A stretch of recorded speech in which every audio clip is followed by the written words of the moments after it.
हे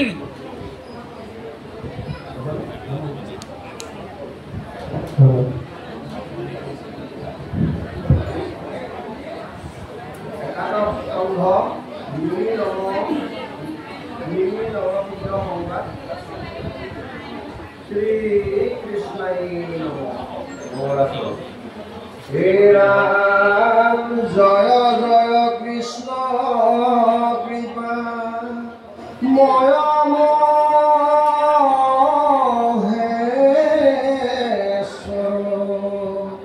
jar आज्ञा पाले प्रजापति हरि हर कोटि कोटि ब्रह्मांड स्रजंत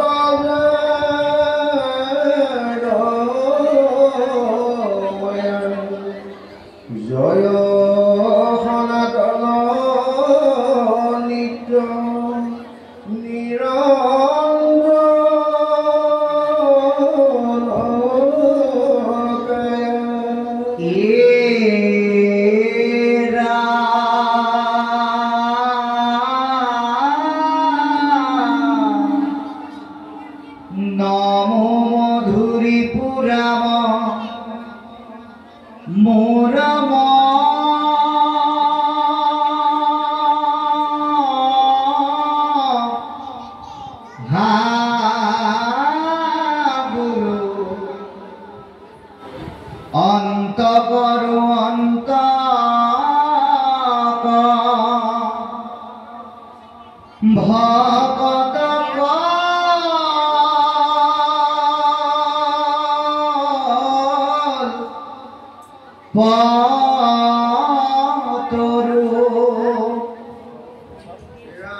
कृष्ण आदेशे आमी हस्रदीर्घसने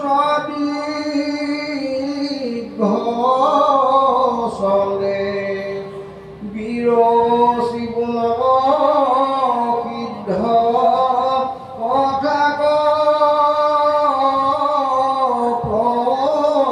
প্রবন্ধে হেরা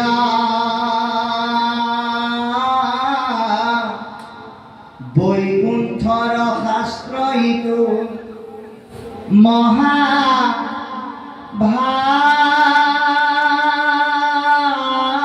মহাভাগবত পাইলা পরীক্ষিত খুব মুনির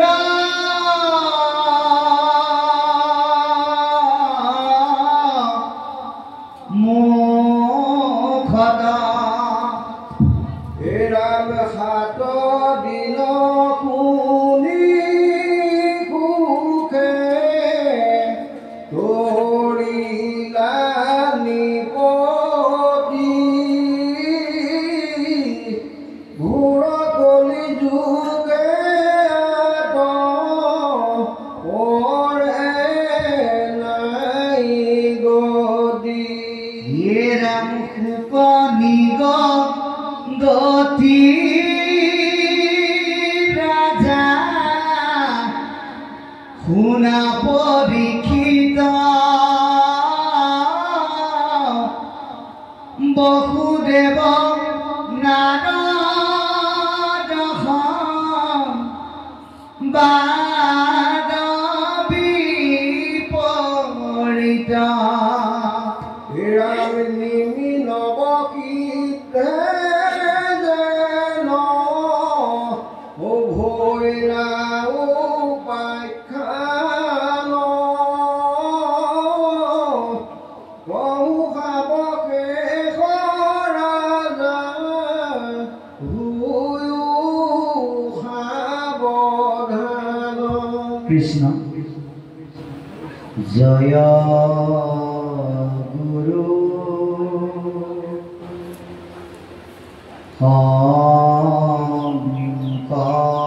শংকৰ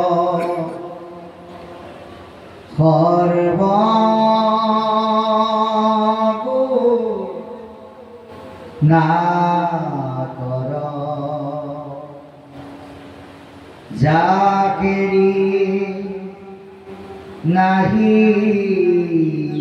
কেও পা তুহারি শরণ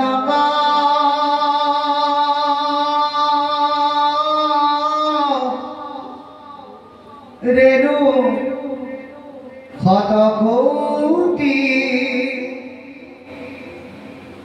বারে করু প্রণাম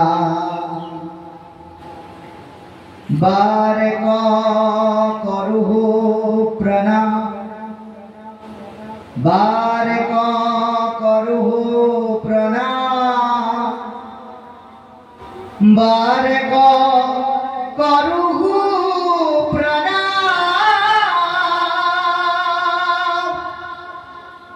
বারে করু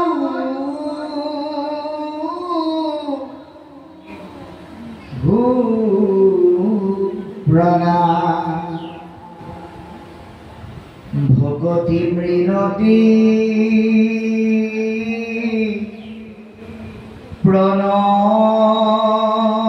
প্রণতি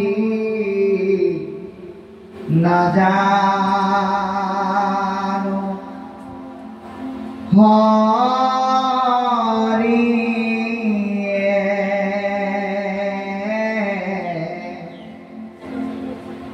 মোট পরে জ্ঞান শূন্য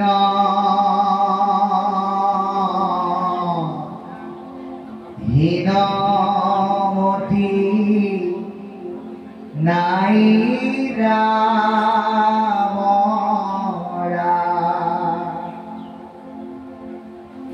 তুমি প্রভু কৃপা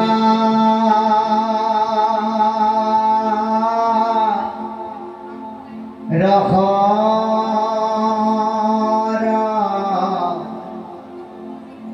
সাগর হরি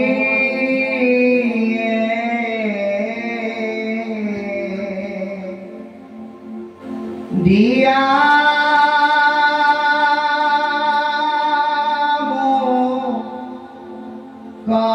কটুয়া পদ ছায়া তলে ঠাই রাম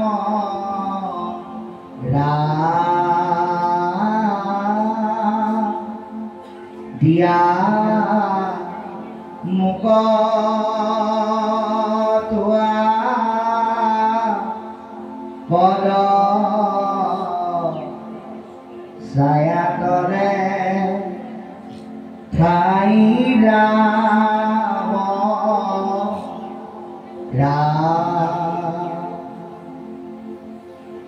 পরম ভক্তি ভজন আজি কলিয়াবৰ জিলা শাখাৰ কাৱৈমাৰী প্ৰাথমিক শাখাৰ তৃতীয় বাৰ্ষিক গুৰুগৃহ প্ৰতিষ্ঠা দিৱসৰ লগত সংগতি ৰাখি অনুষ্ঠিত অনুষ্ঠানৰ অন্যতম কাৰ্যসূচী ভাগৱত পাঠ আৰু পৰ্যালোচনা অনুষ্ঠানৰ এই দ্বিতীয় বৈকুণ্ঠপুৰীত উপস্থিত তথা উপবিষ্ট নৰৰূপী নাৰায়ণ সদৃশ ভকত প্ৰাণ বৈকুণ্ঠৰ পাৰিকত স্বৰূপ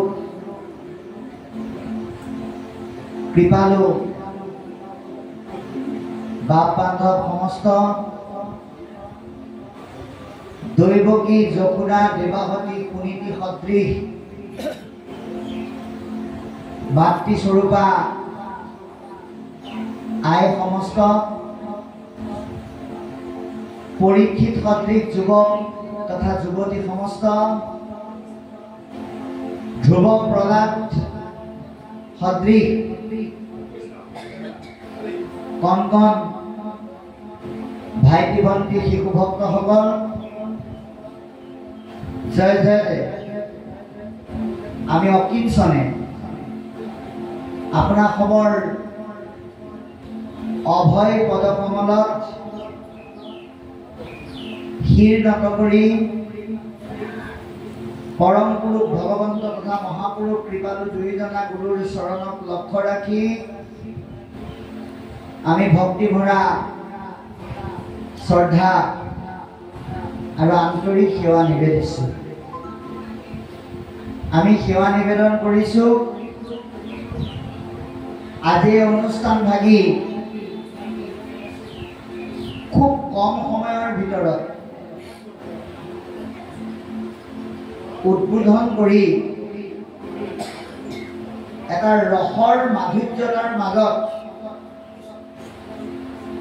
সকলোকে কৃপা কৰি ডুবাই ৰখা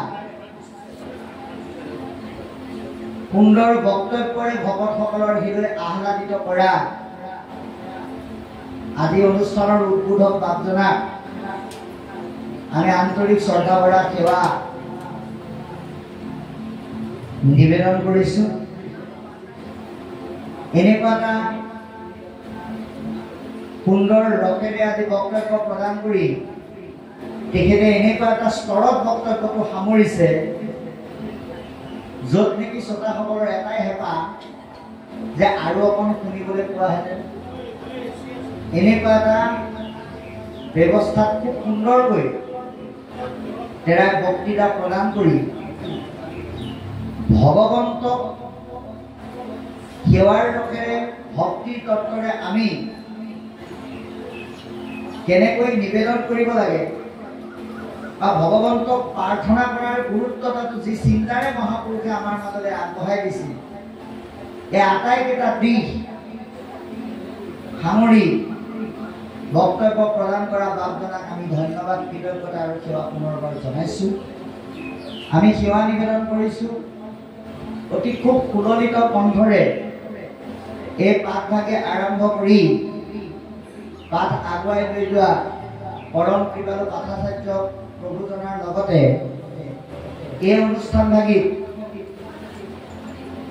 যিসকল পাঠাচাৰ্যই পাঠ আগবঢ়াব তেৰা সমস্তক আমি আন্তৰিক শ্ৰদ্ধা ভৰা সেৱা জনাইছো।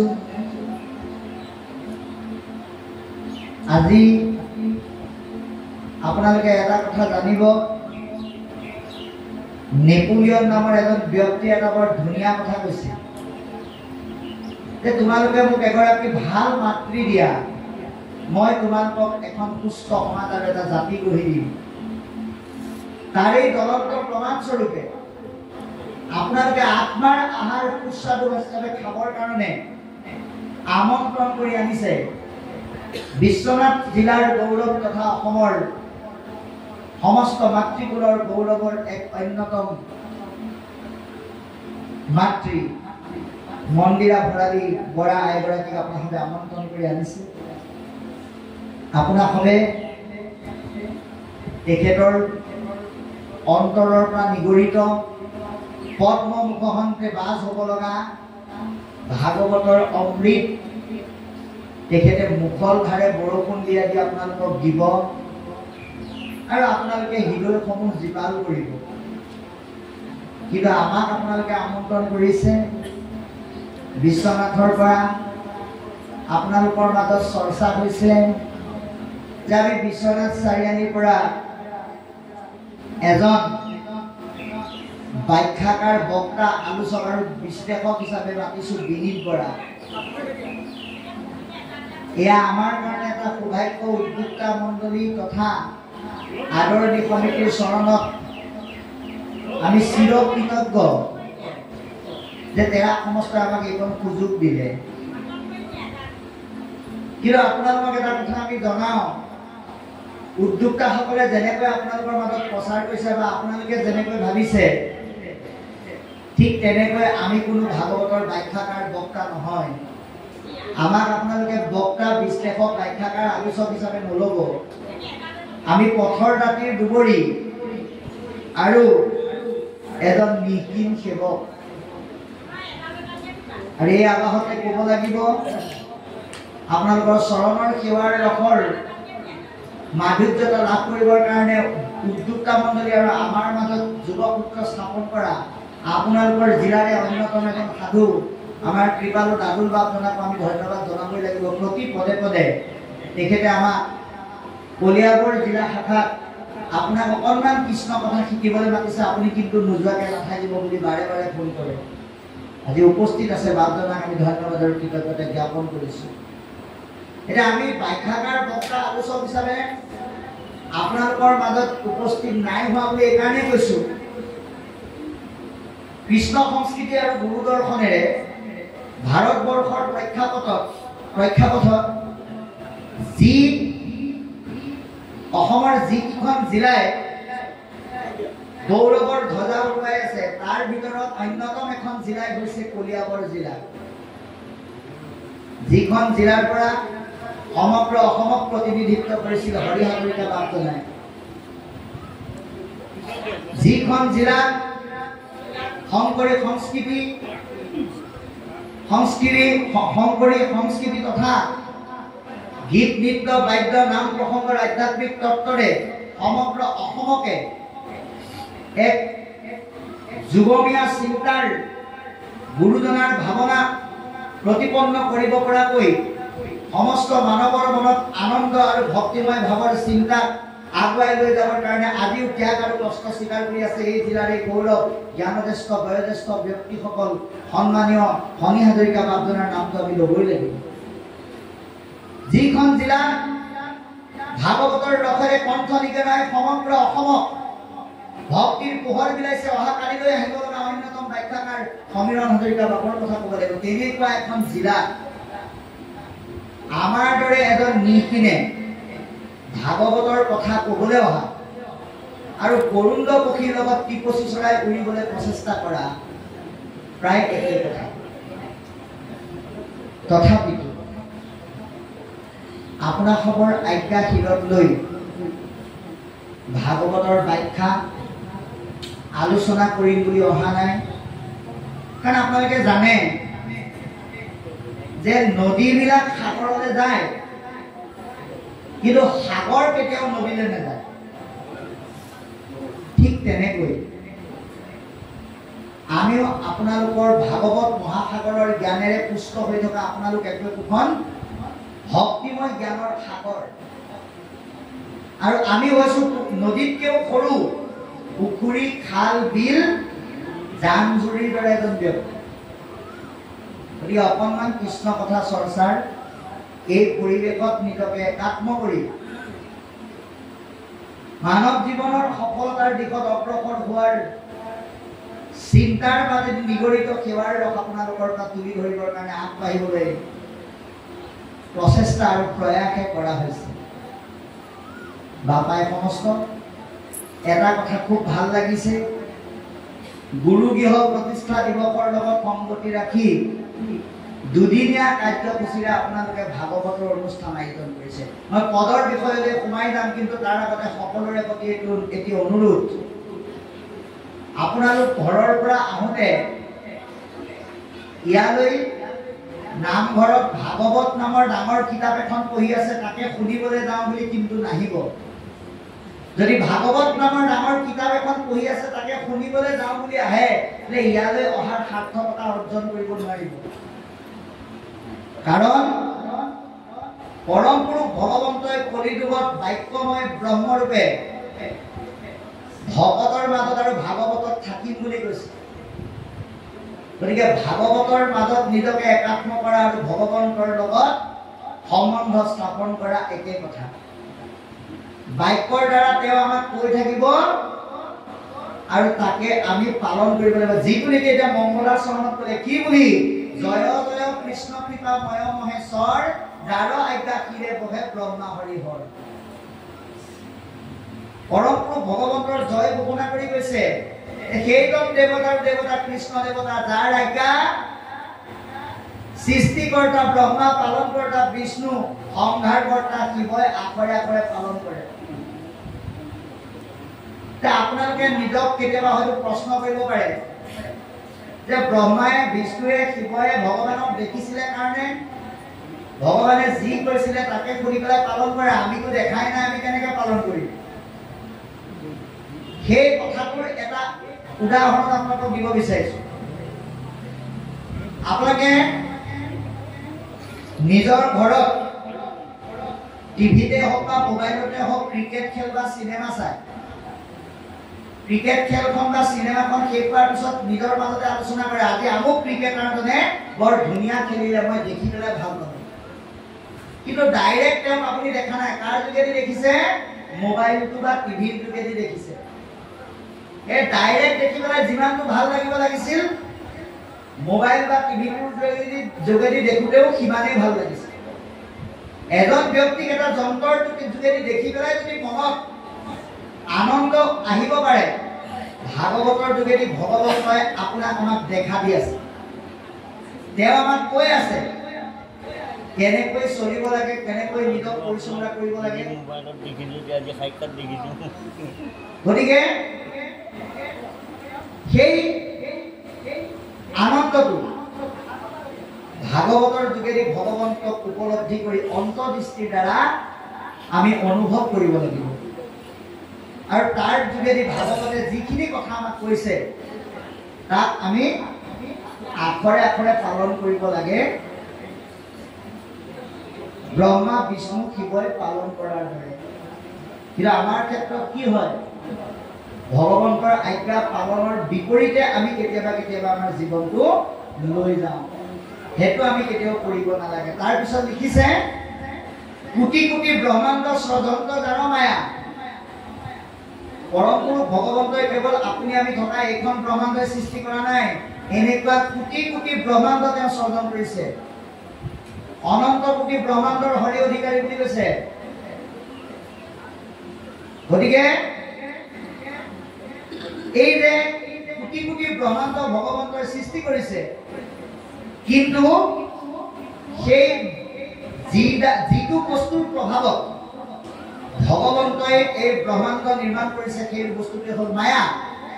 কিন্তু মায়াই ভগৱন্তক কেতিয়াও আৱৰি ৰাখিব নোৱাৰে, ৰঞ্জিত কৰি ৰাখিব নোৱাৰে। সেইকাৰণে তেওঁ নিৰঞ্জন বুলি কৈছে। অথচ তেওঁ সনাতন। তেওঁ যদিও কায়িকভাৱে নাই, সকলো সময়ৰ, সকলো পৰিৱেশৰ আৰু সকলো জীৱৰ সাক্ষী ৰূপে তেওঁ থাকে।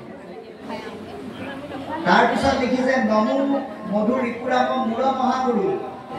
সেইজন ভগৱন্ত যিজনে মধু দৈত্য মূৰ দৈত্যকে আদি কৰি দুষ্ট দৈত্যক মষিমূৰ কৰিছিল, সেই ভগৱন্তৰ নামৰ তত্ত্ব আপুনি যদি হৃদয়ৰ জ্যোতি ৰূপে বহুৱাই প্ৰতিষ্ঠা কৰি যাব পাৰে, তেতিয়া সেই পোহৰে আপোনাক জীৱনত সঠিক ৰূপত আগবাঢ়ি যোৱাৰ পোহৰ দেখুৱাই দিব।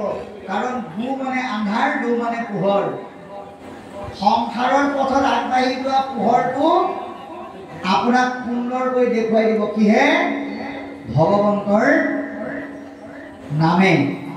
সেইকাৰণে আমাক কৈছে যে মধুদৈত্য মূৰদৈত্য আদি দৈত্য দানৱক মখিমূৰ কৰা ভগৱন্তৰ ভক্তিময় চিন্তনক হৃদয়ৰ দিব্য পোহৰ ৰূপে বহুৱাই লোৱা, তেতিয়া তুমি সঠিক পথৰ সন্ধান পাবা। আৰু যিজনে এই পোহৰৰ মূল্য বুজি পায় সেইজনক ভগৱন্তই এটা উপাধি দিছে, কি বুলি? ভকত বুলি। সেইকাৰণে ভগৱন্ত বোলে ভকতৰ কল্পতৰু, যি বিচাৰে ভকতে ভগৱন্তে তাকে দিয়ে। ভকতে যি বিচাৰে ভগৱন্তই তাকে দিয়ে। কেলে দিয়ে বাৰু? কাৰণ ভকতে কেতিয়াও নিজৰ কাৰণে নিবিচাৰে। প্ৰমাণ, আজি যে আপোনালোক ইয়ালৈ আহিল, ইয়াত বহি পেলাই যে আপোনালোকে নাম গালে, উদ্যোক্তাসকলে যে সেৱা ল'লে, আপোনালোকে আশীৰ্বাদটো কি বুলি দিছে? নিজৰ ব্যক্তি স্বাৰ্থ অটুট ৰাখি কিন্তু আশীৰ্বাদ দিয়া নাই। এনেকে কিন্তু কোনেও আশীৰ্বাদ দিয়া নাই। কি বুলি? নমো নমো নাৰায়ণ প্ৰসন্ন হৈ হৰি কৰিউক মায়াগমীৰ জান, আপোনাৰ মহিমাক আপুনি বেকত কৰি ধাৰ্যাক কৰি পৰিত্ৰাণ বুলি কোৱা নাই কিন্তু, বা পুত্ৰক কৰিও পৰিত্ৰাণ বুলি কোৱা নাই। কি বুলি কৈছে? জীৱক কৰিও পৰিত্ৰাণ। সমস্ত জীৱকে তুমি ত্ৰাণ কৰা। এই বহল চিন্তা ভকতৰ বাহিৰে আনে কৰিব নোৱাৰে। ভগৱন্তই ভকতে যি বিচাৰে সমস্ত প্ৰদান কৰে। সেইকাৰণে কৈছে কি বুলি? যে আতিপাত কিউতৰে যাহাক স্মৰণে, ঈশ্বৰৰ নাম ললে মহাপাপীজনেও তৰিব পাৰে। কৰো নমস্কাৰ কোটি কৃষ্ণৰ চৰণে। সেইকাৰণে কোটি কোটিবাৰ ভগৱন্তৰ চৰণত মহাপুৰুষে সেৱা জনাইছে। অকল পুণ্যৱন্তজনেহে নাম ললে তৰিব এনে নহয়, পাপীসকলেও তৰি যায়। সেইকাৰণে মহাপুৰুষে কৈছে প্ৰভু পদ পংকজক ধৰি হৃদয়ত যেনমতে বুধুতিকা ভাষ্যৰ সন্মত, পৰমপুৰুষ ভগৱন্তৰ পদযুগলৰ চিন্তন হৃদয়ত ধাৰণ কৰি টিকা ভাষ্যৰ মত অনুসাৰে এই ভাগৱতৰ পদ মহাপুৰুষে বিশ্লেষণ কৰিছে। কৃষ্ণৰ আদেশে আমি হৰ্ষদীৰ্ঘ ছন্দে বিৰচিবু নৱসিদ্ধ কথা পদ বন্ধে। যে এয়া আমি নিজে কৰা নাই বা নিজৰ শক্তি নাই, ভগৱন্তৰ আদেশক্ৰমে হস্ৰই দীঘল বৰ্ণৰ সহায়ত এই বিষয়বস্তুখিনি আমি বিশ্লেষণ কৰিছো। গতিকে বৈকুণ্ঠৰ শাস্ত্ৰ এইটো মহাভাগৱত। এই ভাগৱত কি? বৈকুণ্ঠৰ শাস্ত্ৰ। পাইলা পৰীক্ষিতে শুক মুনিৰ মুখত, মহামুনি শুকদেৱৰ মুখেৰে পৰীক্ষিতে এই ভাগৱত লাভ কৰিলে। এতিয়া এটা কথা চাও, মহামুনি শুকদেৱে ভাগৱত যে পৰীক্ষিত ৰজাকে দিলে, আনক কিয় নিদিলে? এইটো এটা পৰম তত্ত্ব আছে। কেৱল ৰজা হোৱাৰ কাৰণে, বীৰ হোৱাৰ কাৰণে আৰু বৈষ্ণৱ হোৱাৰ কাৰণে পৰীক্ষিতে ভাগৱত লাভ কৰা নাই।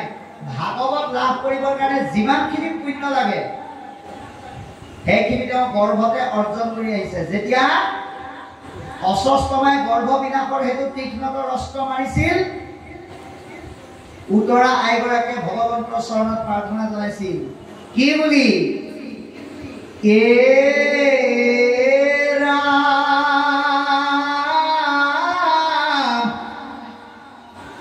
ও নাহি চিন্তা মৰু যদি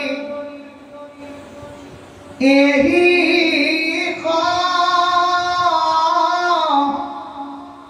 ৰে পুতি কেৱলে ৰাখিও মোৰ ইটো ভগতি। হে প্ৰভু, এই অস্বস্থমাৰ তীক্ষ্ণতৰ অস্ত্ৰৰ প্ৰভাৱত মোৰ যদি মৃত্যু হয় মোৰ তাত ক'ব লগা নাই, কিন্তু মোৰ এই গৰ্ভত থকাটো তুমি কৃপা কৰা।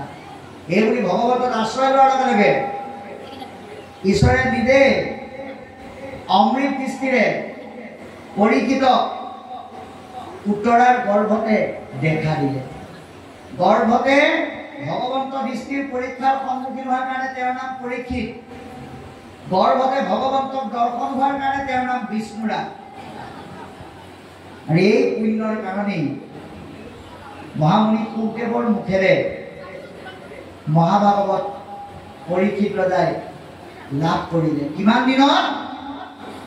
7 দিনত। এতিয়া কৈছে 7 দিনত মৰিবলৈ যোৱা পৰীক্ষিতে ভাগৱত জ্ঞান পাই তৰি গুচি গ'ল।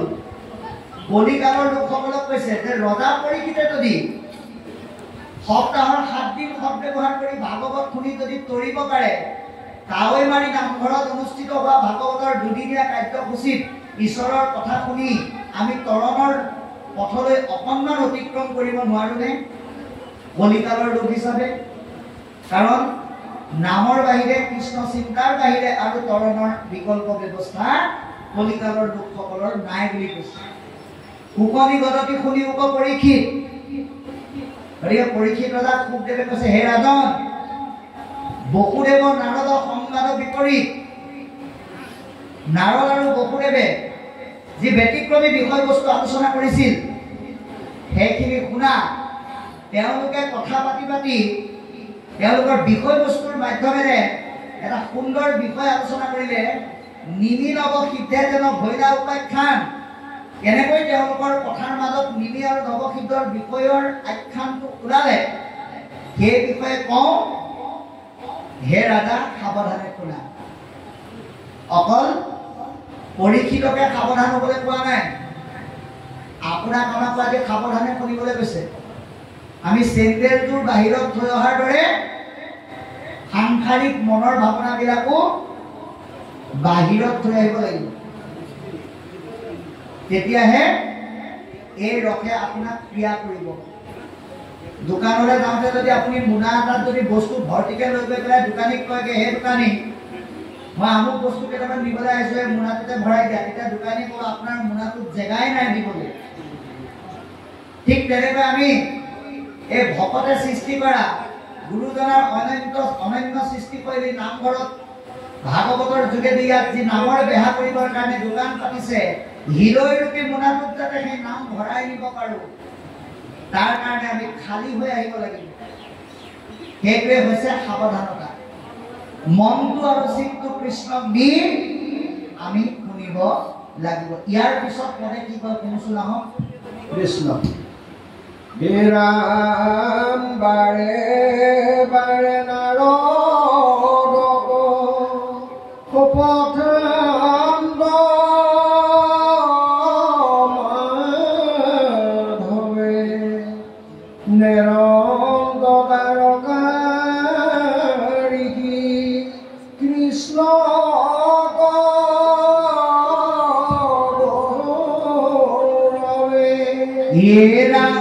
জীবন্তে মুকুটতে হো জানিবা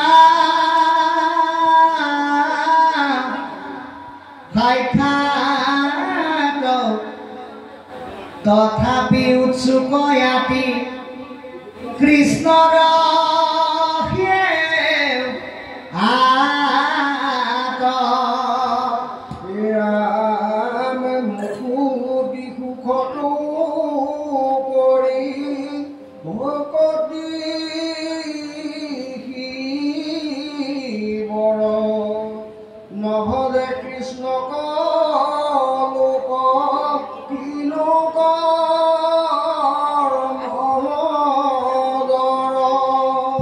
ৰাম বাক্য কৰ্ণ মন মুখ আছে মানে যাৰ কৃষ্ণ ভগতিত সমস্তৰে অধিকাৰ। ৰাম কৃষ্ণ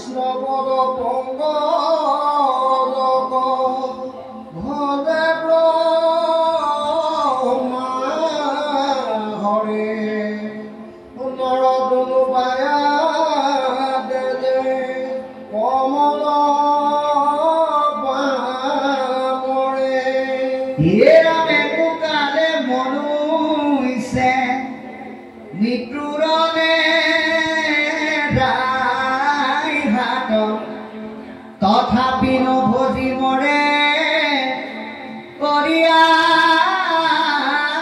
আত্মঘাত রাম কৃষ্ণ কেওয়া দেখে মাত্র গোস্বামী তু ভয় জানিয়া কৃষ্ণ ভজন করিয়া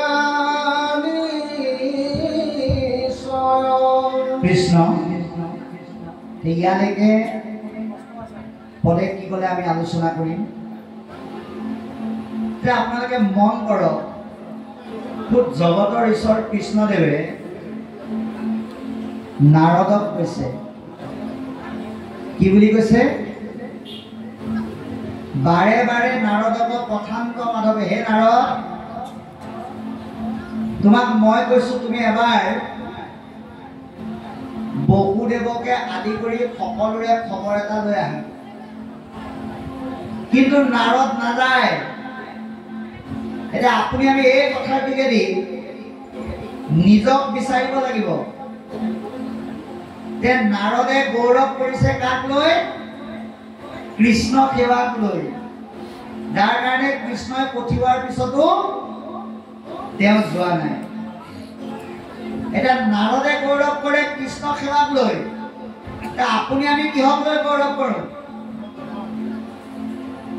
কোনোবা এজন ব্যক্তিয়ে যদি আপোনাক সোধে, বোলে বাবা আপোনাৰ লগত চিনাকি হৈ বৰ ভাল লাগিল, ঘৰত কোন কোন আছে? পৰিয়ালত আপোনাৰ লগে লগে কৈ দিওঁ, মোৰ পৰিয়ালৰ কথা কি ক'ব, মোৰ ভাৰ্যা আৰু ল'ৰা এটা ছোৱালী এজনী, সেইখিনিলৈকে ঠিকে আছিলে। নুসুধাকে এটা কথা কৈ দিওঁ, কি বুলি কওঁ? মোৰ ল'ৰাইও চাকৰি কৰে, ছোৱালীয়েও চাকৰি কৰে, ভাৰ্যাইও চাকৰি কৰে, ময়ো চাকৰি কৰোঁ। 3 বিঘা মাটি আছিলে, এতিয়া আৰু 3 বিঘা ললো। গাড়ী 2খন আছিলে, এতিয়া 3খন হ'ল। পইচা 1 লাখ টকা নহয়, এতিয়া 1 কোটি হ'ল। এইবিলাকক লৈ আমি গৌৰৱ কৰোঁ। মানে নাৰদে গৌৰৱ কৰিছিলে ভগৱন্তক লৈ, আমি গৌৰৱ কৰোঁ আমাৰ দেহৰ লগত জড়িত ভোগবাদী সা সম্পত্তি ঐশ্বৰ্য বিভূতিক লৈ।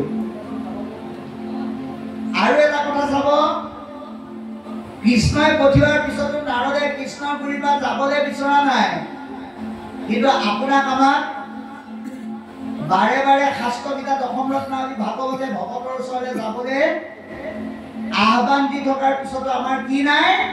বোলে আমাৰ চব আছে, খাবলৈ ভাত আছে, পিন্ধিবলৈ কাপোৰ আছে, থাকিবলৈ ঘৰ আছে, নাই কি? বোলে নাম ল'বলৈ যাবলৈ সময় নাই। গতিকে এইটো যাতে আমাৰ নহয়, তাৰ কাৰণে পদে এই কথাখিনি অৱতাৰণা কৰিছে। আৰু কৈছে কি বুলি? যাৰ কথা তোমাক কৈ আছো, সেই দেৱৰ্ষি নাৰদ, তেওঁ জীৱন্ত অৱস্থাতে মুক্ত। আমাৰ মানুহে আকৌ মুক্তি মানে মৰাৰ পিছত নাই বুলি ভাবে, সেইকাৰণে কি বুলি কয়? বোলে যেন তেনে মুক্তি পাই পাৰ হলে হ'ল। মুক্তি মানে মুকলি হোৱা, জীয়াই থাকোঁতে সংসাৰৰ বন্ধনৰ পৰা মুকলি হ'ব পাৰিব লাগিব। আৰু তাৰ কাৰণে আমি কি কৰিব লাগিব? সমস্ত প্ৰাণীক দেখি বেক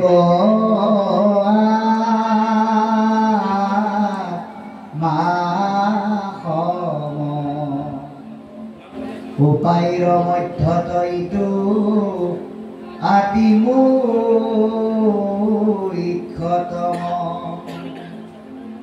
সমস্ত প্ৰাণী পৰমাত্মা বুলি, ঈশ্বৰৰ অভিন্ন অংগ বুলি হৰিময় দৃষ্টিৰে আমি যদি চাব পাৰোঁ, তে মুক্তি পাবৰ কাৰণে মৰা সময়লৈ বাট চাব নালাগে। সেইকাৰণে কৈছে মুকুতি সুখকো কৰি ভকতি খেলৰ। আমি ভগৱন্তক মুক্তি বিচাৰি ভকতি কৰিব নালাগে, কিন্তু ভক্তি কৰোঁতে কৰোঁতে মুক্তিৰ অধিকাৰী আপোনা আপুনি হৈ যায়। তৃতীয় স্কন্ধত কপিল প্ৰভুৱে কৈছে হে ৰাম ভকতিৰ আগে মাও মুক্তি কোন হয় ও ভকতি হে মোক আতি অধীৰ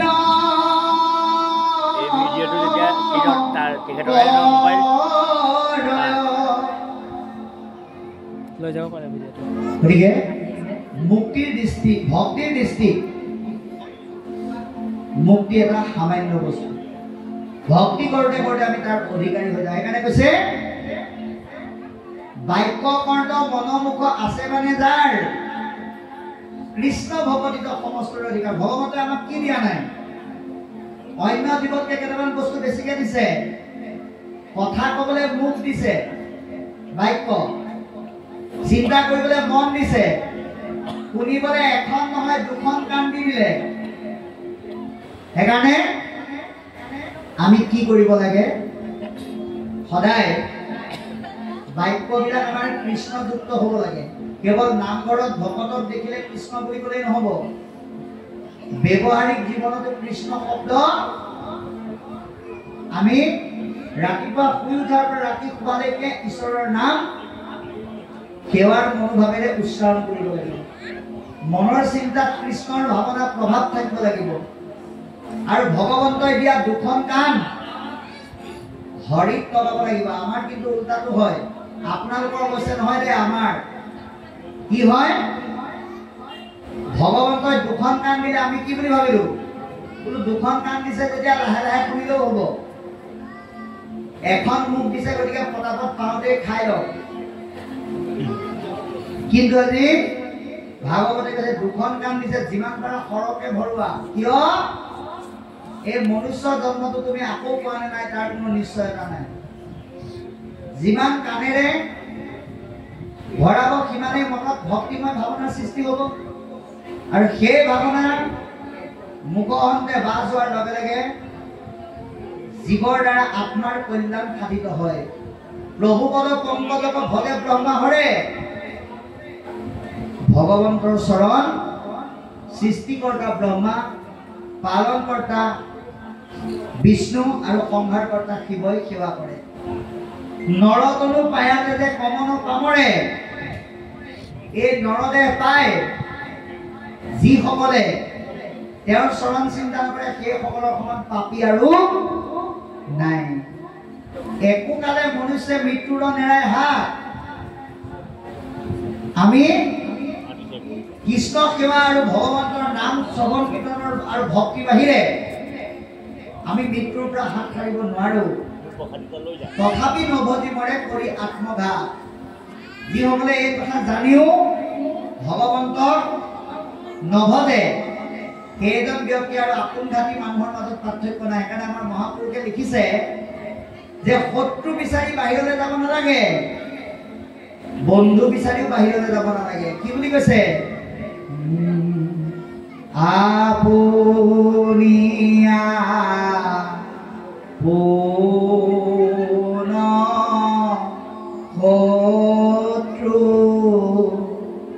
আপুনিয়া পোন মিত্ৰ আপুনি আপোনাক ৰাখে মাৰে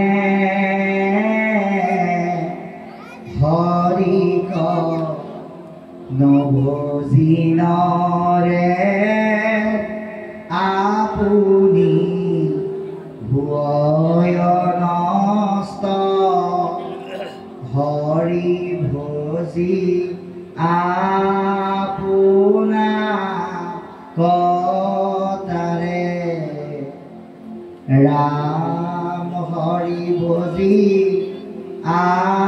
আপোনা কতাৰে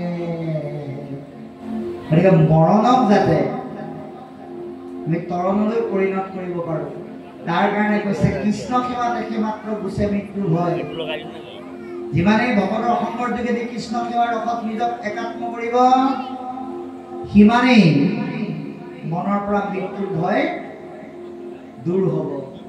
জানিয়া কৃষ্ণক ভজা কৰিয়া নিশ্চয়, এই কথা জানি ভগৱন্তক নিশ্চিতভাৱে ভজিবলৈ ভকতি কৰিবলৈ আহ্বান জনালে। ইয়াৰ পিছত কি ক'ব আমি চাম।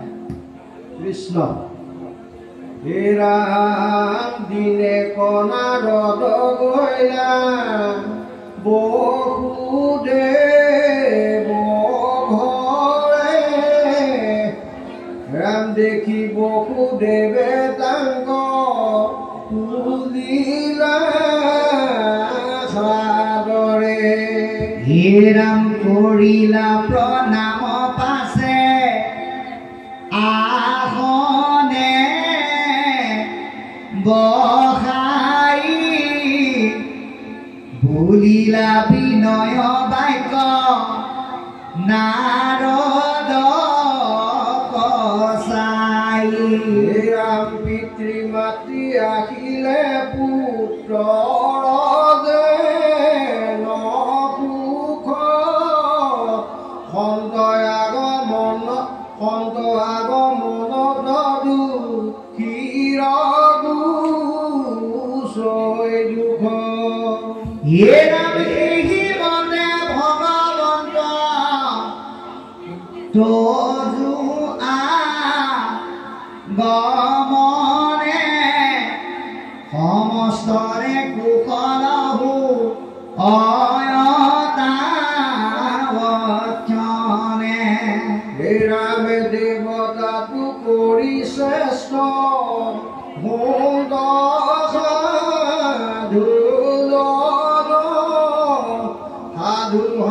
সাধু হন্তে সৰ্বসুখ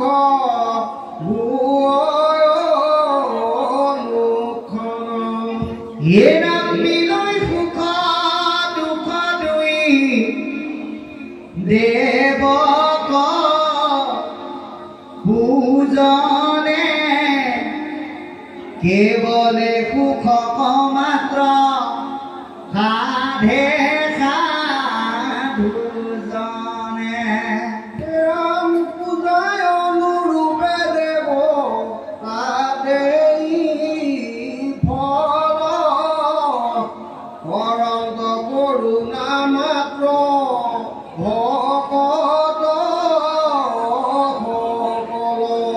হে ৰাম তোমাৰ সদৃশ যাৰা শ্ৰীকৃষ্ণ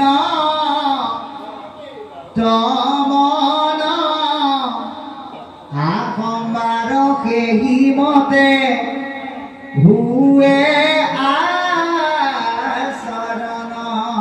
হে ৰাম ভৈলো কৃতাৰ্থ যদি ঋষি মহাশয়,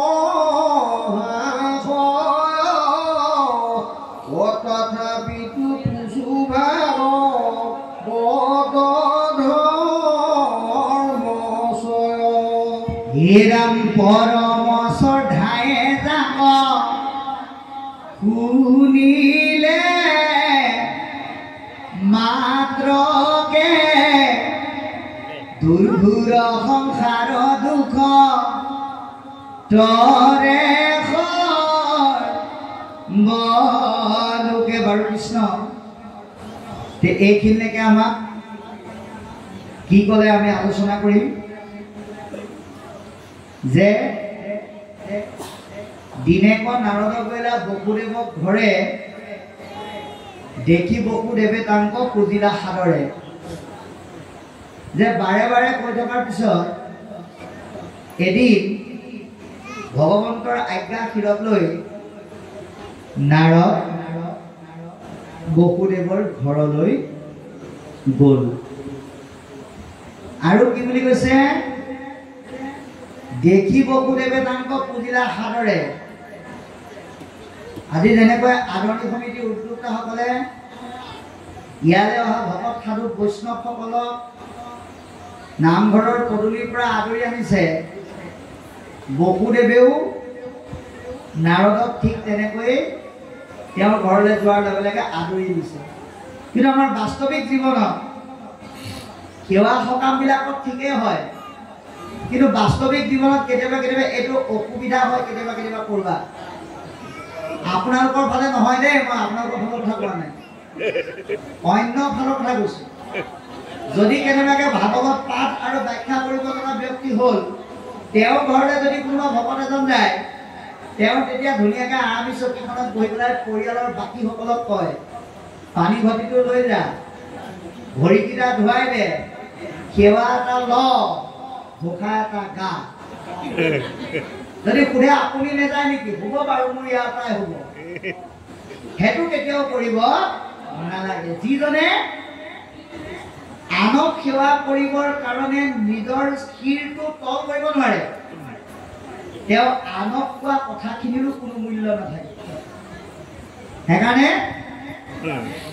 আমি কেতিয়াও এনেকৈ ভাবিব নালাগে মই নামাচাৰ্য, মই পাঠক, মই ব্যাখ্যাকাৰ, গতিকে মোক তেওঁলোকে গ'লে পৰি পৰি সেৱা কৰে, গতিকে মোৰ ঘৰতে আহিলে মই কেলে সেৱা কৰিম। আজি জগতৰ ঈশ্বৰৰ পিতৃ বসুদেৱ, তেওঁ ইচ্ছা কৰিলে অন্যৰ দ্বাৰাও নাৰদক সেৱা কৰাব পাৰিলেহেঁতেন, কিন্তু নিজে কৈছে যে আমাক প্ৰতিজনে প্ৰতিজনৰ গুণক সন্মান দিবৰ কাৰণে আজি পদে আহ্বান জনাইছে। গতিকে কৰিলা প্ৰণাম পাছে আসনে বহাই খুব সুন্দৰকৈ আসনত বহুৱাই প্ৰণিপাত জনালে।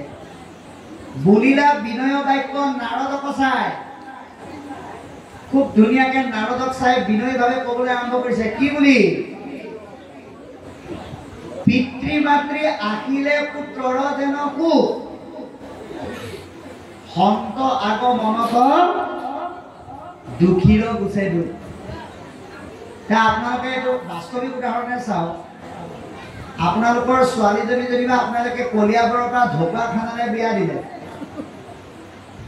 সদায় বা মাহেকে পষেকে ছোৱালীজনীৰ ঘৰলৈ আপুনি গৈ থকাটো সম্ভৱ নহয়। 6 মাহৰ মূৰত, বছৰেকৰ মূৰত এদিন মাক দেউতাক দুইটা গোট খাই চিন্তা কৰি সিদ্ধান্ত ল'লে যে অহা সপ্তাহৰ কোনোবা এটা দিনত আমি আমাৰ ছোৱালীজনী ঘৰৰ পৰা এপাক আহিমগৈ। এই বুলি যেতিয়া গ'ল, 6 মাহ এবছৰৰ মূৰত যেতিয়া জীয়েকে নিজৰ মাক দেউতাকক দেখিব, আনন্দত ক'ব নোৱাৰা হৈ যায়। সেই কথাটোকে কৈছে, পিতৃ মাতৃৰ আগমনে যেনেকৈ পুত্ৰই হওক বা পুত্ৰীয়ে হওক সন্তানৰ মনত আনন্দৰ সঞ্চাৰ কৰে, ঠিক তেনেকৈ সন্ত সাধুৰ আগমনে সেৱকৰ মনত ভক্তিময় আনন্দ দিয়ে। গতিকে এই সন্ত সাধুৰ আগমন আপোনাৰ ঘৰলৈ যদি হয়, আপুনি বেলেগ কথা নাপাতি ঈশ্বৰৰ কথাহে আলোচনা কৰিব লাগে। কাৰণ সন্ত সাধুসকলক দেৱতাতকৈ শ্ৰেষ্ঠ বুলি কৈছে। সেইকাৰণে কৈছে যে পিতৃ মাতৃৰ আগমনে পুত্ৰ কন্যাৰ মনত আনন্দ দিয়াৰ দৰে সন্ত সাধুৰ আগমনে সেৱকৰ মনত আনন্দ দিয়ে। কিয়? সেৱকৰ মনত সন্ত সাধু ভকত বৈষ্ণৱ কি ভগৱান স্বৰূপ। আজি আপোনালোকৰ ইয়াত এই নামঘৰত যিসকল গোট খাই আছে, আমাক বাদ দি দেই, আমাক বাদ দি যিসকল গোট খাই আছে, আপোনালোক সকলো ভগৱন্ত। কাৰণ শাস্ত্ৰত লিখিছে পৰম পুৰুষ ভগৱন্তক কলিযুগত অন্যত কেতিয়াও পাব নোৱাৰি। ভগৱন্ত ক'ত থাকে? হেৰা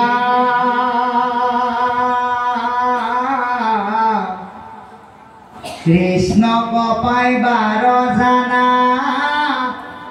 ভগতে পন্থা, এহি মানে কহে গীতা ভাগৱত গ্ৰন্থা। কৃষ্ণ সন্ত সাধু ভকত মহন্তৰ সমাজতহে পাব, অইনত নাপাব। গতিকে আজি আপোনালোক বৰা শইকীয়া বৰুৱা হাজৰিকা নহয়, আজি আপোনাক ভগৱন্ত সদৃশ সাধু। গতিকে বসুদেৱে কৈছা তেনেকুৱা সাধুযুক্ত জ্ঞান আৰু গুণেৰে পৰিপূৰ্ণ হে দেৱৰতী নাৰদ, আপোনাক আমি কিন্তু ভগৱন্তৰ এক ৰূপ বুলিয়ে ভাবিছোঁ। কাৰণ কিয় দেৱতাটো পৰিশ্ৰেষ্ঠ গুৰুত্ব সাধুজন, সাধুসকল সদায় দেৱতাতকৈ শ্ৰেষ্ঠ। কাৰণ দেৱতাই নিৰ্দিষ্ট এটা ফলহে দিব পাৰে, সাধুৰ যোগেদি ভগৱন্তক পুজিলে আপুনি মহাফল লাভ কৰিব পাৰে। সেইকাৰণে সাধুসকল শ্ৰেষ্ঠ। মিলৈ সুখ দুখ দুই দেৱক পূজনে, দেৱতাবিলাকক পুজিলে আপুনি একালত সুখ একালত দুখ পাব। কিন্তু সাধুৰ যোগেদি যদি কৃষ্ণক পূজে আপুনি শেষ নোহোৱা মহাসুখ লাভ কৰিব। কাৰণ সাধুৰ যোগেদি যিটো সুখ পোৱা যায় সেই সুখক প্ৰথম স্কন্ধ ভাগৱতত সিদ্ধান্ত দিছে, যত স্বৰ্গ সুখ যিটো মুখ্য সুখ মূল ভগতৰ সংগৰায়ণ পকুনুহি তোলা। ভগতৰ সংগত যিকোনো সুখ আৰু আনন্দ পোৱা যায়, সেয়া আন সুখৰ লগত তুলনা কৰিব নোৱাৰে। সেইকাৰণে কৈছে পূজা অনুৰূপে সেই দেৱতা দেই ফল, যি দেৱতাক যেনেকে বুজিব সেইমতে ফল দিব। মানে কথাটো এনেকুৱা, এই গোটেই বিশ্ব ব্ৰহ্মাণ্ডৰ প্ৰধানমন্ত্ৰী হ'ল পৰম পুৰুষ ভগৱন্ত, বাকীবিলাক দেৱতাক পৰম পুৰুষ ভগৱন্তই একো একোটা ডিপাৰ্টমেণ্ট চমজাই দিছে। যেনে লক্ষীক দিছে বিত্ত বিভাগ, সৰস্বতীক দিছে শিক্ষা বিভাগ, তেনেকৈ প্ৰতিজন দেৱতাকে একো একোটা ডিপাৰ্টমেণ্ট চমজাই দিছে। এতিয়া আপুনি যদি শিক্ষা সম্পৰ্কীয় সমস্যা এটা লৈ পেলাই লক্ষীৰ ওচৰত দৰখাস্ত দিয়ে, তেওঁ কেতিয়াও আপোনাক সমাধান কৰি দিব নোৱাৰে। আৰু যদি পইচা পাতি সম্পৰ্কীয় সমস্যা এটা নি লক্ষীৰ সৰস্বতীৰ ওচৰত দিয়ে, তেওঁ আপোনাক সমাধান কৰিব নোৱাৰে। গতিকে যিহেতুকে নোৱাৰে, আমি এনেকুৱা এজন দেৱতাৰ ওচৰলৈ যাম যাৰ ওচৰলৈ গ'লে চব সমস্যা সমাধান হয়। আপুনি যি সমস্যাই লৈ নাযাওক, ভগৱন্তই যিহেতুকে সেইটো বিভাগ তেওঁ গঠন কৰিছে, গতিকে আপোনাক কৃপা কৰিবই। আপুনি এটা কথা চাব, আপুনি যদি লক্ষীক গৈ পেলাই কয়গৈ আই পইচা কেইটামান দিব পাৰিবা নেকি ধাৰলে, বোলে কেলে, বোলে এটা কথা বৰ ডাঙৰ বেমাৰত পৰিছোঁ, দূৰত দেখুৱাবগৈ লাগে, তুমি নিদিলে দিওঁতা নাই। লক্ষীয়ে কিন্তু লগে লগে লৈ যাওক বুলি নকয়, কি বুলি ক'ব, মোৰ মানুহটো আহক, মানে কৃষ্ণ আহক, মই সুধি লওঁ, তাৰপিছতহে দিব পাৰিম। কিন্তু আপুনি যদি কৃষ্ণক কয়গৈ হে প্ৰভু পইচা পাতি কেইটামান দিব পাৰিবা নেকি, লগে লগে লক্ষীক ক'ব হেৰা বাকচৰ চাবিটো উলিয়াই পেলাই পইচা কেইটামান দি দিয়াহে। আপুনি কাক পুজিব তেতিয়াহ'লে? কৃষ্ণক পুজিবলৈ কৈছে, যি সকলো দিব পাৰে। তোমাৰ সদৃশ আৰু শ্ৰীকৃষ্ণ মন আহম বাৰ সেহিপতে হৈ আচৰণ। তোমাৰ দৰে যাৰ ভগৱন্ত কৃষ্ণত মন একাত্ম হয়, সকলোৰে যাতে সেই মনবিলাক কৃষ্ণমুখী হয়, সেইকণ কৃপা কৰিবা। ভৈৰৱু কৃতাৰ্থ যদি ঋষি মহাশয় যে তোমাৰ আগমনতে মই কৃতাৰ্থ হৈছোঁ, তথাপিতো কুচু ভাগৱত ধৰ্ম ছয়, তথাপিতো ভাগৱত ধৰ্ম সম্পৰ্কে অকণমান জানিব, বুজিব, শুনিব বিচাৰিছোঁ। পৰম শ্ৰদ্ধাই যাক শুনিলে মাত্ৰকে দুৰ্গুৰ সংসাৰ দুখ তৰে সৰ্বলোকে। আপোনালোকে এটা কথা চাব, ভাগৱত পাতিলে, ভাগৱতে মাতিলে, আহিলে বুলিয়ে, বহিলে বুলিয়ে ভাগৱতৰ পৰা পুণ্যটো নাপায় যদিহে শ্ৰদ্ধা নাথাকে।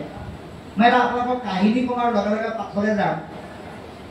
আজিৰ পৰা 2 বছৰ আগতে এখন জিলাত এনেকৈ ভাগৱতৰ অনুষ্ঠান পাতিছিল 3 দিনীয়া কাৰ্যসূচীৰে আৰু তাত এজন মানুহে ৰাতিপুৱা 10 বজাৰ পৰা ৰাতি 10 বজালৈকে সদায় ভাগৱত শুনিলে ভাগৱতৰ শেষৰ দিনা মই তেখেতৰ ওচৰত গৈ পেলাই সুধিলোঁ বোলো আপোনাক দীঘলকৈ সেৱা এটা কৰিবলৈ মন গৈছে বোলে কেলে বোলো 3 দিনীয়া ভাগৱতত চব মানুহ অকণমান সময়ৰ কাৰণে হ'লেও ঘৰলৈ গৈছে কিন্তু আপুনি ৰাতিপুৱা আজি ঘৰৰ পৰা ওলাই আহিল পাচাব কৰিবলৈ যোৱা আৰু ভাত খাবলৈ যোৱাৰ বাহিৰে কিন্তু আপুনি লৰচৰ কৰা নাই গতিকে আপুনিতো পৰম পুণ্যৱন্ত ভকত গতিকে আপোনাক সেৱা কৰিলে মোৰ নিশ্চয় পুণ্য থাকিব তেতিয়া তেওঁ কৈছে পুণ্য হৈছে নে পাপেই হৈছে নাজানো মই কিন্তু 3 দিন ভাগৱত পুৰাকে শুনিছোঁ বোলো কেলে শুনিছে বোলে শুনিবলৈ বৰ মন নাছিলে কিন্তু ভাগৱতৰ 3 দিনৰ আগতে কমিটিয়ে মিটিং পাতি কৈছে গাঁৱৰ যিসকল ব্যক্তি আছে তেওঁলোকে যদি 3 দিন উপস্থিত নাথাকে 100 টকাকে খতিয়া দিব লাগিব সেইকাৰণে শুনিছোঁ আমি যদি তেনেকে শুনো তেতিয়াহ'লে কিন্তু কামত নাহিব কৃষ্ণ সেইকাৰণে যিয়ে নুশুনো যাতে কিবা এটা ইয়াৰ পৰা লৈ যাব পাৰোঁ তেনেকৈ শুনিবলৈ আমাক আহ্বান জনাইছে ইয়াৰ পিছত কি ক'ব আমি চাওঁ হে ৰাম দেৱৰ মায়ায়ে মোৰ মোহ ভৈল মন অপুত্ৰ কামে কৃষ্ণ কৰিলো আৰাধন হে ৰাম জয় মুকুতি দেন্ত মুকুন্দে সদায় তাকো নবাঞ্চিলো পূৰ্বে পুত্ৰৰ আশাই হে ৰাম জনমতে পৰোৱালে সংসাৰৰ ক্লেশ অমহামুনি বিয়োগ কেহি উপদেশ হে ৰাম দুখিলা কৃষ্ণ তুমি জীবত ভগতি আমাকো শিখায়ো তাক সমস্তে সম্প্ৰতি হে ৰাম যেবে বসুদেৱে হেন পুছিলা হৰি স্মৰি আতি প্ৰীতি ভৈলা দেৱৰ্ষি হে ৰাম পুলকিত তনু মনে মিলিল আহ্লাদ পাছে বসুদেৱক কৰিলা সাধুৰ বাদ হে ৰাম নাৰদ বদতি বসুদেৱ মহাশয় অধন্য ধন্য সাধু বুদ্ধি কৰিলা নিশ্চয় হে ৰাম পুছিলা পৰম ভাগ ধৰ মজদ যাহাক স্মৰণে হুৱে পবিত্ৰ জগত হে ৰাম শুনে বা ভনে বা স্মৰে নতুবা দৰে আনে বাগাৱন্তে জীৱা অভিনন্দা কৰে হে ৰাম দেৱ বিশ্বদ্ৰোহী কুপ্ৰ বিদ্ৰোহ ৰে আতি হেন ধৰ্ম শুনিবে তোমাৰ ভৈলামতি হে ৰাম শ্ৰৱণ কীৰ্তনে যাৰ কি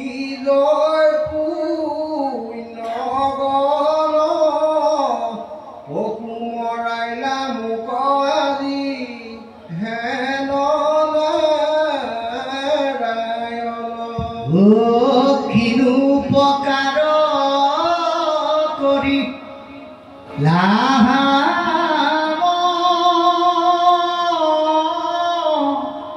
হাখয় ও জানিলো ভৈলে কমুৰ মহাভাগুদয় বাৰু কৃষ্ণ এইখিনিলৈকে আমাক কি ক'লে আমি আলোচনা কৰিম। বাবাই সমস্ত আটাইতকৈ ডাঙৰ কথা যদি আমি আত্মসমালোচনা কৰিব পাৰিছোঁ। আমি আত্মপ্ৰশংসা কৰিলে খুব ভাল পাওঁ। কোনোবাই যদি আপোনাৰ প্ৰশংসা কৰে, কামত যদি পৰে, ওচৰ চাপি চাপি গৈ পেলাই শুনেগৈ। আৰু কোনোবাই যদি আপোনাৰ কেনেবাকৈ নিন্দা কৰিলে, সমালোচনা কৰিলে, সেই কথাটো যদি আপোনাক আনি পেলাই কোনোবাই লগাই দিয়েহি, সেইজনৰ ওচৰত গৈ পেলাই আপুনি কাজিয়া পেচালত লিপ্ত হৈ যায়। অৰ্থাৎ ইয়াৰ উদ্দেশ্য এটাই, আপোনাৰ গুণবিলাকক লৈ পেলাই প্ৰশংসা কৰি কোনোবাই যদি আপোনাক ভাল বুলি কয়, তেতিয়াহ'লে তেওঁক আপুনি মাতি আনি ভাগৰ ভাগ হ'লেও খুৱাব। আৰু আপোনাৰ দুখবিলাকক খুচৰি যদি কোনোবাই আপোনাৰ বেয়াকৈ সমালোচনা কৰে, তেতিয়াহ'লে সেই ব্যক্তিজনক আপুনি মাতি আনি ভাত খোৱাটো দূৰৰে কথা, কি কৰিব সেইখিনি আৰু নকওঁ। গতিকে সেই কথাটোকে কৈছে বসুদেৱে, জগতৰ ঈশ্বৰৰ পিতৃ হৈ নিজক কিন্তু সমালোচনা কৰিছে, আত্মসমালোচনা। যিখিনি সমালোচনাৰ যোগেদি আমাৰ গাত থকা দুখবিলাক তেওঁ উদঙাই দিছে। কেনেকৈ চাব, দেৱৰ মায়াই মোহ ভৈল মোৰ মন। আপোনাৰ আমাৰ মনটো, কৃষ্ণ দেৱতাৰ মায়াই আমাৰ মনটো মোহাচন্ন কৰি ৰাখিছে। আমি তেওঁৰ মায়াৰ মাজত আমি প্ৰত্যেকে বন্দী হৈ আছো। সেইকাৰণে আমাৰ কামনা বাসনাবিলাক ভগৱন্তই আমাক যিটো কামনা কৰিবলৈ কৈছে আমি সেইটো নাই কৰা। ভগৱন্তই কৈছে অন্তৰ্যামী, ভগৱন্তই সকলোৰে অন্তৰৰ কথা জানে, সেইকাৰণে তেওঁ অন্তৰ্যামী। সেইকাৰণে যাক য'ত যেনেকৈ সৃষ্টি কৰিছে সেইমতে তেওঁ যেনেকৈ পৰিচালনা কৰি যি দিব লাগে সেইবিলাক দিব, আমি বিচৰাৰ প্ৰয়োজন নাই। সেইকাৰণে কৈছে আমি ভগৱন্তৰ পৰা সদায় প্ৰেম কামনা কৰিব লাগে। কিন্তু আমি ভগৱন্তৰ পৰা কি কৰোঁ? কাম কামনা কৰোঁ। কি বুলি কওঁ? হে প্ৰভু, ধন দিয়া, জন দিয়া, ঐশ্বৰ্য দিয়া, বিভূতি দিয়া, পুত্ৰ দিয়া, ভাৰ্যা দিয়া, যিমান পাৰা তুমি আমাক দিয়ে থাকা। আৰু ভগৱন্তই ভাবে এইটোৱে খুজি আছে যেতিয়া এইটো দিয়ে থকা যাব পাৰে। ভগৱন্তৰ পৰা কেনেকৈ খোজে চাব। মই অন্য ভাগটোৱে এই কথাটো কৈছোঁ, আজি আপোনালোককো কওঁ, যাতে কাইলৈ পৰা ভগৱন্তৰ পৰা খুজিব লগাটোহে খোজে আপোনালোকে। সেইকাৰণে কৈছোঁ, ভগৱন্তৰ পৰা আমি কি বুলি কওঁ? এটকাই নাতে প্ৰভুৱে 100 টকা দিয়া, 100 টকাই নাতে প্ৰভু 1000 টকা দিয়া। ল'ৰাটোৱে ইণ্টাৰভিউ দিব, চাকৰিটো পালে মাহত বোলে 50,000 টকা দৰমহা পাব। কিন্তু ভগৱন্তক বন্তিগছ জ্বলাই সেৱা এটা কৰিবৰ কাৰণে অৰিহণা এটা দে বুলি ক'লে কেইটকা দিয়ে? বোলে 5 টকা দিয়ে। ভগৱন্তক ইমান সৰু বনাই দিয়ে। তাতকৈ তুমি নিদিয়াকৈ সেৱা কৰা। গতিকে আমি ভগৱন্তক সেৱা কৰি পেলাই তেনেকৈ কওঁ, কি বুলি কওঁ? 100 টকাই নাতে প্ৰভু 1000 টকা দিয়া, 1000 টকাই নাতে লাখ কোটি কোটি দিয়া। আনৰ পৰা কাহি হ'লেও আমাক সুখী কৰা। যিমান পাৰা আনৰ পৰা আনি আমাক তুমি দিয়া। ভগৱন্তৰ পৰা আমি এনেকৈ বিচাৰোঁ। ভগৱন্তই ভাবে এইটো দিয়ে থকা যাওক আৰু। যেতিয়া যিমান পাৰে দিলে, টকা পইচা দিলে, ঘৰ দিলে, গাড়ী দিলে, সি যেতিয়া সেইবিলাকৰ মোহত পৰি ঈশ্বৰৰ নাম ল'বলৈও পাহৰি গ'ল। এনেকুৱা মানুহ কিছুমান সমাজত আছে, বোলে সমাজত নাম পাতিছে, ভাগৱত পাতিছে, বোলে ডাইৰেক্ট নাম আৰু ভাগৱতৰ অনুষ্ঠান পাতিছে। কি কৰিব আপুনি এতিয়া? বোলে যিমান পইচা লাগে মোৰ পৰা লৈ যাবি, কিন্তু মোৰ যাবলৈ সময় নাই। এখন গাঁৱত যেনিবা 17 ঘৰ গৃহস্থী আছে। 17 ঘৰ গৃহস্থীয়ে যদি 7 ঘৰ মানুহে যদি কৈ দিয়ে মই পইচাটো দিবলৈ যিমান দিব লাগে দিম, মোৰ কিন্তু নামঘৰ যাবলৈ সময় নাই, তেতিয়া এই অনুষ্ঠানবিলাক হ'বনে বাৰু? সেইকাৰণে ভগৱন্তে কৈছে যিসকলক মই অন্তৰ ভৰি পেলাই দিওঁ তেওঁলোকে মোৰ পৰা পোৱাবিলাক যদি সৎ ব্যৱহাৰ কৰিব নাজানে মই তাৰ পৰা ধুনীয়াকৈ আনিবও জানো। এই দিয়াবিলাক কেনেকাৰণে চাব দেই।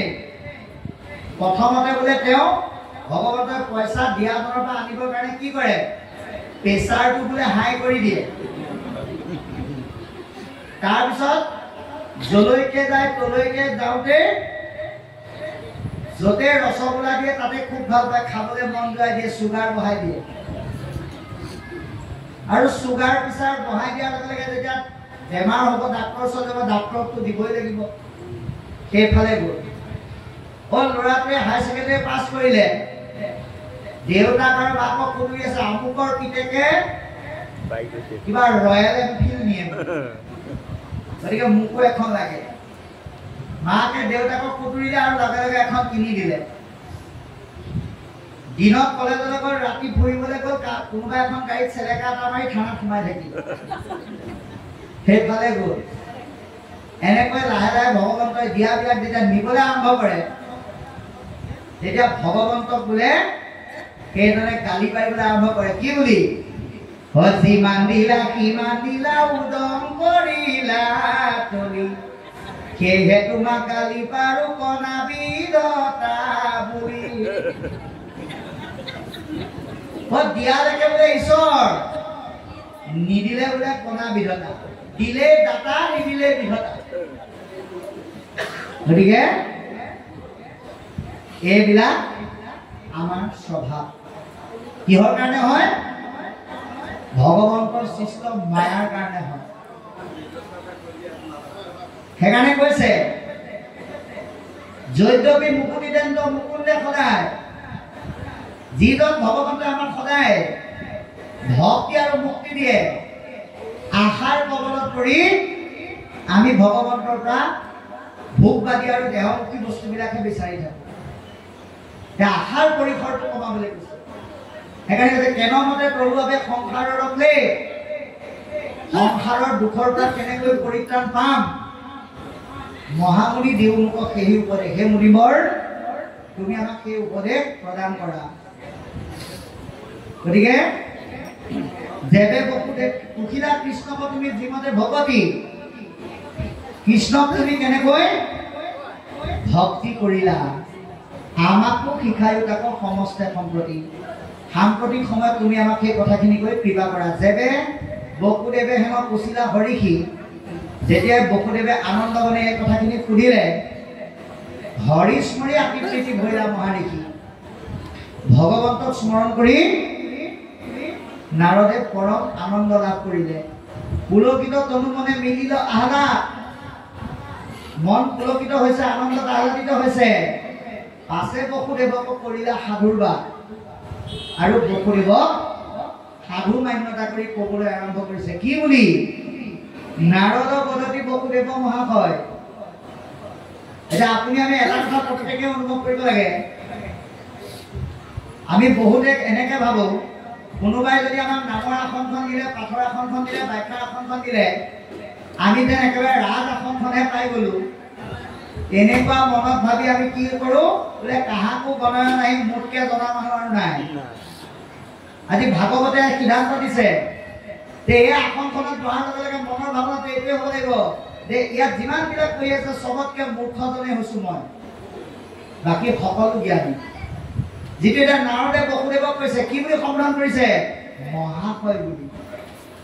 নাৰদ বদতি বসুদেৱ মহাশয়, ধন্য ধন্য সাৰ বুদ্ধি কৰিলা নিশ্চয়। তোমাক ধন্যবাদ জনাইছো, তোমাৰ মনত অতি সাৰু আৰু সৎবুদ্ধি উদয় হ'ল।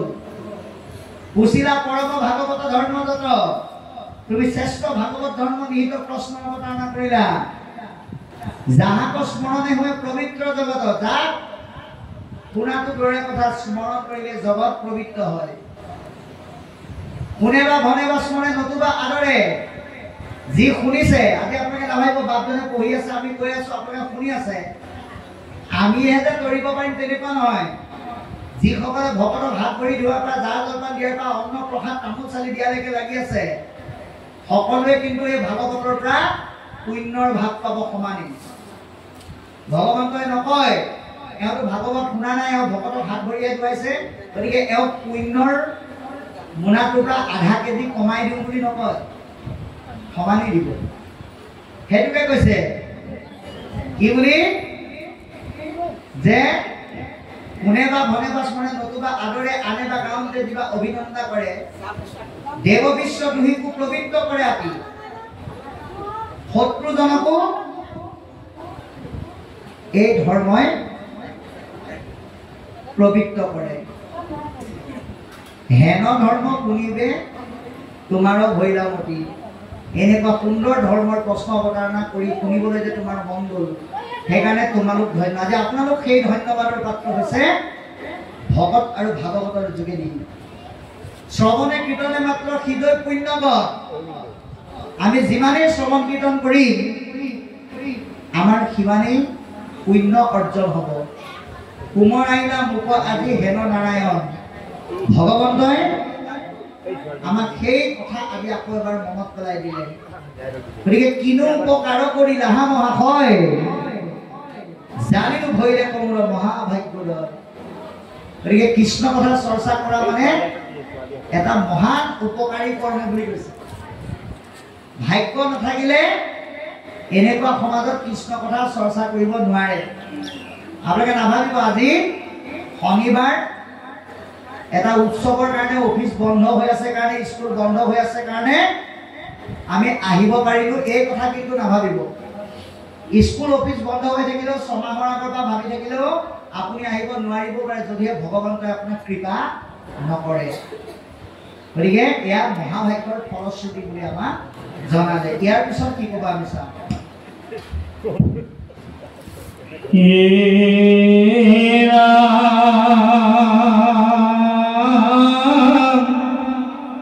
যিটো কথা মহত পুছিলা মহামতী,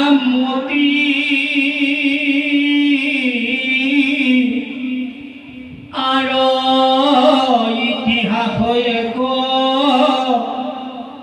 শুনিব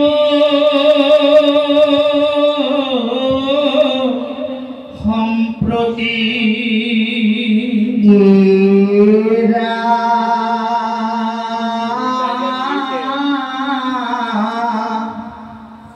নবসিদ্ধ সমে নিমি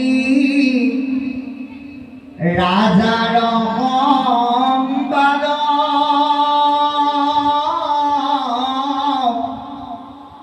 শ্ৰৱণ মাত্ৰকে মনে মিলিবে আহ্লাদ।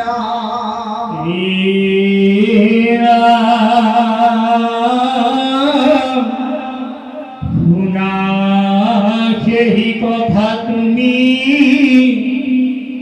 স্থিৰ কৰি মন,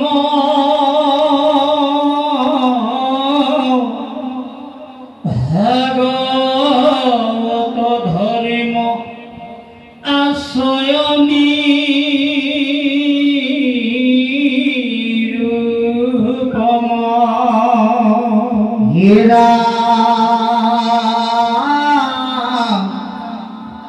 স্বয়ং ভুৱ কুত প্ৰিয় ব্ৰত মহা হয়,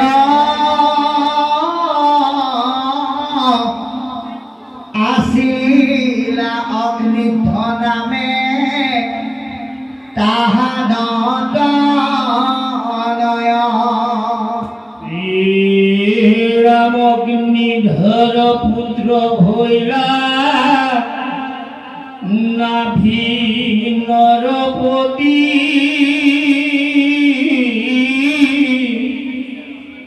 নাভি ৰতনয় ভৈলা ঋষভ সুমতি।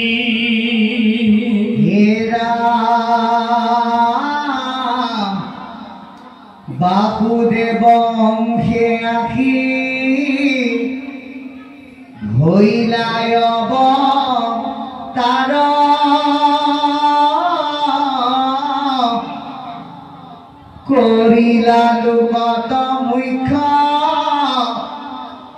ধৰ্মৰ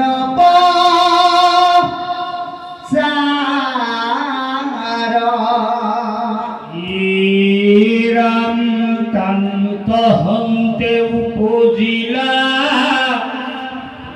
পুত্ৰ এক শত শ্ৰেষ্ঠ ভৈলা ভৰত পৰম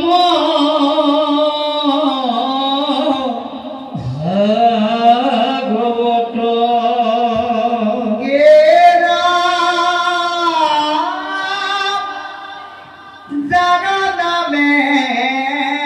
খ্যাত ভৈলা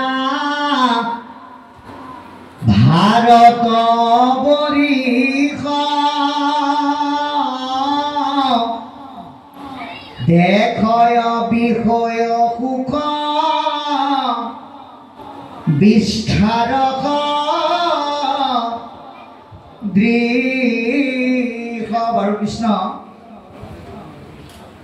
এতিয়া ইয়ালৈকে আমাক কি ক'ব বিচাৰিছে যে যিটো কথা আমাক পুছিলা মহামতী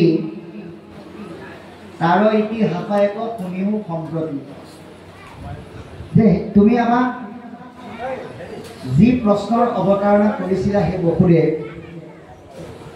তাৰ লগত জড়িত এক ইতিহাস আছে, সেই সম্পৰ্কে কওঁ শুনা। নৱসিদ্ধ কমে নিবি ৰাজাৰ সংবাদ, শ্ৰৱণ মাত্ৰকে মনে মিলিবে আহ্লাদ। 9জন সিদ্ধৰ লগত নিমি নামৰ ৰজাজনে যি বিষয়বস্তুৰ আলোচনা কৰিছিল সেই বিষয়ে কওঁ। শুনাৰ লগে লগে তোমাৰ মন আনন্দত আহ্লাদিত হৈ পৰিব। আপুনি আমিও আজি এই বিষয়বস্তু শুনাৰ লগে লগে আমাৰ মন আনন্দিত হ'ব লাগিব। তাৰ কাৰণে আমি কেনেকৈ শুনিব লাগিব পৰামৰ্শ দিছে যে শুনা সেই কথা তুমি স্থিৰ কৰি মন। আমি ভগৱানৰ কথা ভাগৱতৰ কথা সদায় স্থিৰ হৈ শুনিব লাগে, কাৰণ আমাৰ আটাইতকৈ গণ্ডগোলীয়া অংগবিধেই হৈছে মন। এতিয়া বায়ুৱে মেঘক কি কৰে? এ ৰাম বায়ুৱে মেঘক যেন ভ্ৰমাৱে পথত কভু নুবুজয় মেঘে বায়ুৰ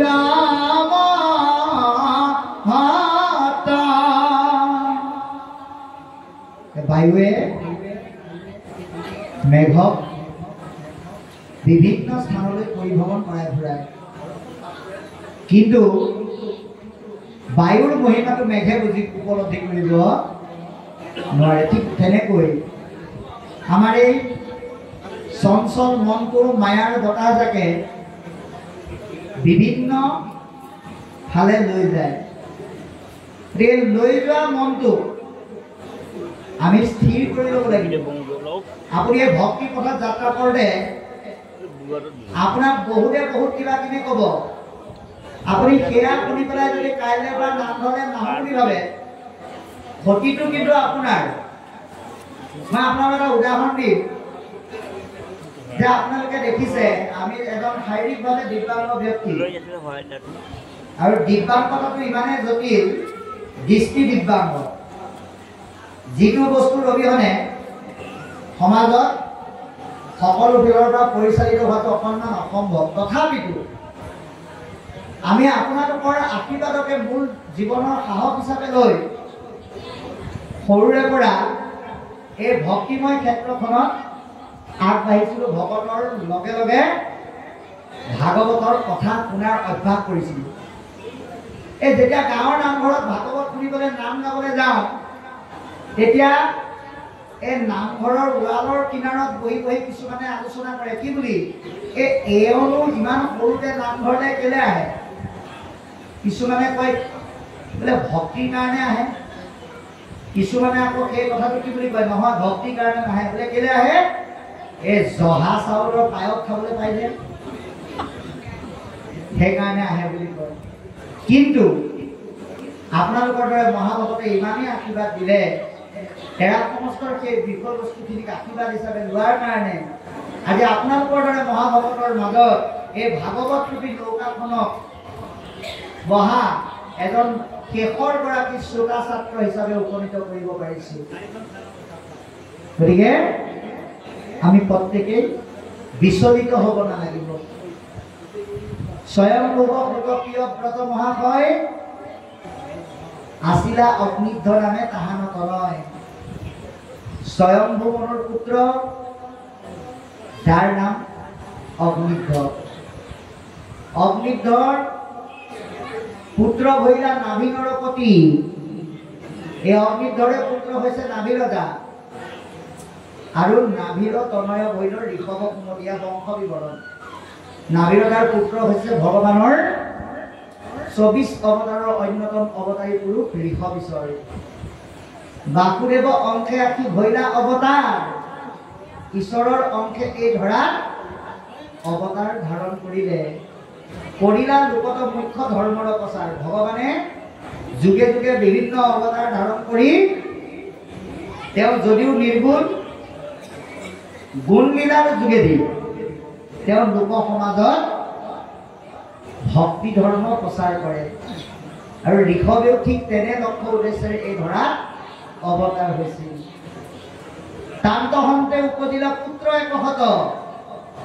আৰু এই যদিও ভগৱন্তক মায়াই নাবান্ধে, ভকতৰ কল্যাণৰ কাৰণে তেওঁ মায়াৰ বন্ধন বান্ধি লৈ সংসাৰত আবদ্ধ হৈ 100জন পুত্ৰ জন্ম দিছে। তাৰ ভিতৰত শ্ৰেষ্ঠ আৰু ডাঙৰ ল'ৰাটোৰ নাম হ'ল ভৰত, যাক মহাভাগৱত বুলি কৈছে। যাৰ নামে খ্যাত ভৈলা ভাৰত বৰি, যাৰ নামেৰে আমাৰ এই দেশখনৰ নাম নামাঙ্কিত হৈছে ভাৰতবৰ্ষ। গতিকে এজন ব্যক্তিৰ নামেৰে এখন দেশৰ নাম নামাঙ্কিত হ'বলৈ হ'লে সেইজন ব্যক্তি কিমান মহান হ'ব লাগিব এবাৰ আপোনালোকে ভাবক। গতিকে সেই দূৰদৰ্শী ভাৱনাখিনি আমি আমাৰ মনলৈ আনিব লাগিব। যাৰ কাৰণে তেওঁৰ প্ৰথম গুণটো কি আছিল? দেশয় বিষয় সুখ বিস্তাৰ সদৃশ। বিষয় সুখবিলাকক বিস্তাৰ দৰে তেওঁ জ্ঞান কৰিছিল। এতিয়া বিষয় মানে কি? বিয়া বাৰু কৰা ল'ৰা ছোৱালী জন্ম দি সংসাৰ ধৰ্ম পালন কৰাটো বিষয় বুলি কোৱা নাই। বিষয় মানে কাক কৈছে? লগাতকৈ বেছি বিচাৰি যদি ভগৱন্তক পাহৰি যায় সেয়াই হৈছে বিষয়। সেই বিষয়ত যাতে আমি মজিব লগা নহয় তাৰ কাৰণে এই কথাখিনি অৱতাৰণা কৰিছে। ইয়াৰ পিছত কি ক'ব আমি শুনিম।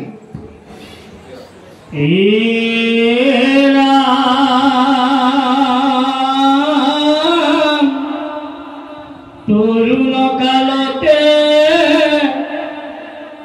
মাধৱ কমগে ধৰি ও তপোবনে কমগে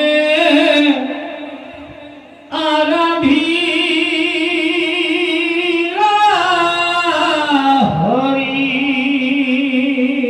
হেৰা তিনি জন্মে পাইলা তেওঁ ভগৱান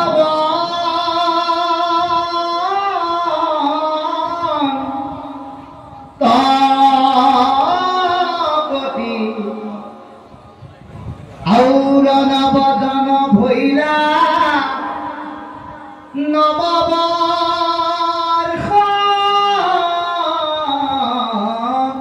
পতি। ৰামে কাধিকয়া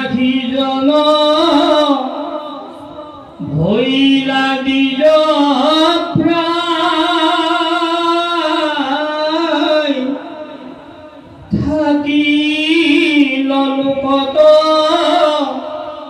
কৰে মকান্দ প্ৰৱৰ্তা ও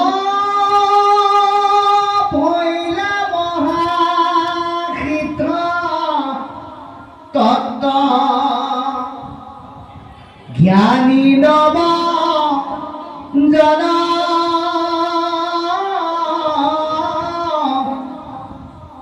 ঈশ্বৰ কৃষ্ণ মাত্ৰ কৰে নিৰূপণ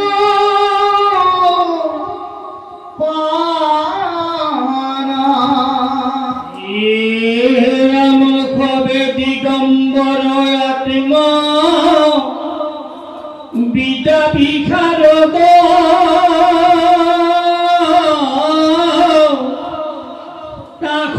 তাখম্বাৰ নাম শুনা হুয়ানি খবদ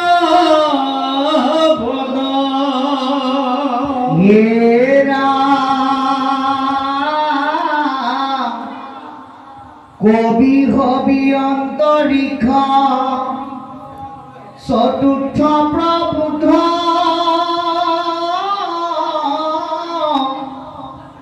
অপৰ প্ৰণায়ন আবিহূত শুদ্ধ দ্ৰমিল সমখ পৰিভাজন নবম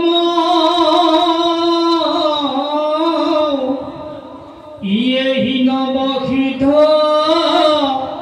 হৰি ভগত পৰম কৃষ্ণ এতিয়া কৈছে যে তৰুণ কালতে মাধৱক মনে ধৰি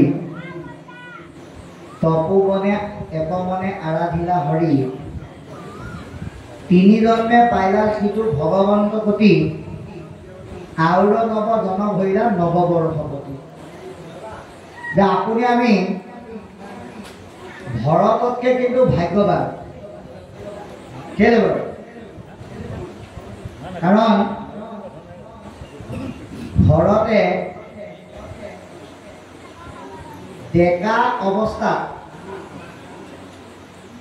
বনলে